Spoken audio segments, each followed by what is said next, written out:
لیکن ہم ان چھوٹی چھوٹی سنتوں پر عمل کر کے اپنے آپ کو مستحق سمجھ بیٹھے ہوں 100 شہیدوں کے ثواب کا، تو اس سے بڑی کوئی سیلف ڈسیپشن، اس سے بڑا خود فریبی کا کوئی معاملہ اور نہیں۔ ہاں، اس سنت کو جو شخص ادا کرے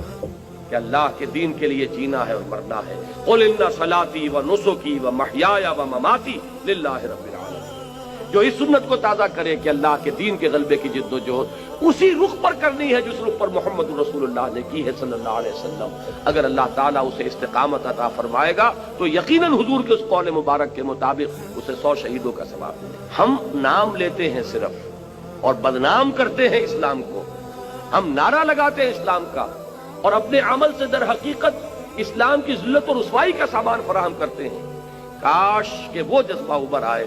کہ پہلے ہمیں اپنی انفرادی زندگیوں میں اسلام کو نافذ کرنا ہے، صرف قول سے اسلام کی دعوت نہیں دینی، اپنے عمل سے اسلام کی دعوت